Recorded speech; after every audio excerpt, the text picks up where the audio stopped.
Hello bachon, let's read the question. The question says consider the following statements. Statement 1 is given as fullerenes was discovered by Kroto, Smalley and Kerr. Statement 2 is graphite is used as dry lubricant in machines running at high temperature. Statement 3 is spherical fullerenes are also called Bucky spheres.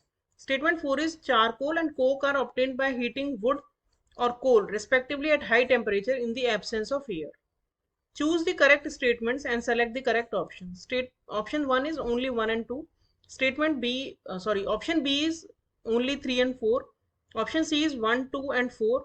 Option D is 2, 3 and 4. So first of all, let us check the key concept of this question. The key concept of this question is their pure allotropes of carbon जो हैं वो होते हैं diamond, graphite and फुलरेंस। और graphite और फुलरेन की जो impure forms होती हैं वो होते हैं charcoal, carbon black and coke. इन सब की काफ़ी अलग अलग स्ट्रक्चर्स होती है और अकॉर्डिंगली इन सब की फिजिकल प्रॉपर्टीज भी काफ़ी अलग अलग होती हैं और इनके यूजेस भी बहुत अलग होते हैं। तो now let us check the complete solution and we will check all statements one by one. तो पहला जो स्टेटमेंट्स दिया है हमें वो दिया है that fullerene was discovered by the scientist name is given there.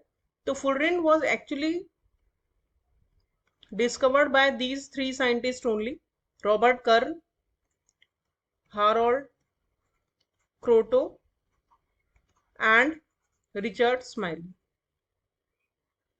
And for this discovery of fullerene,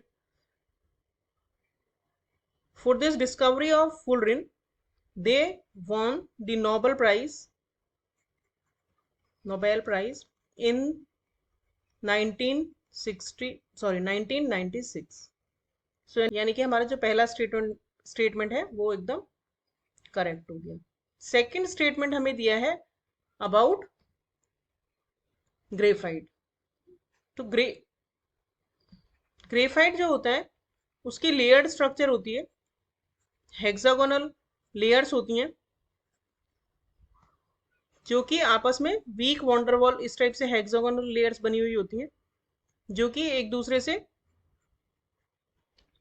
या जो हेक्सागोनल रिंग्स हैं उनमें जो कार्बन कार्बन बॉन्ड्स हैं वो तो कोवेलेंट बॉन्ड्स ही होते हैं, लेकिन जो हेक्सागोनल रिंग्स आपस में अटैच्ड होती हैं वो लेयर्स जो आपस में अटैच्ड होती हैं वो लेयर्स होती हैं वीक वॉन्डरवॉल फोर्सेस से अटैच्ड। और इसी की वजह से, क्योंकि ये फोर्सेस बहुत वीक होते हैं, ये जो लेयर्स होती हैं वो एक दूसरे के ऊपर स्लाइड हो सकती हैं। तो स्लिपरी नेचर की वजह से जो ग्रेफाइट है it used as dry lubricant in machinery at very high temperature. यानी कि हमारा जो स्टेटमेंट है 2 वो भी एकदम करेक्ट हो गया। थर्ड जो स्टेटमेंट है वो हमें दिया है रिगार्डिंग स्फेरिकल फुलरेंस।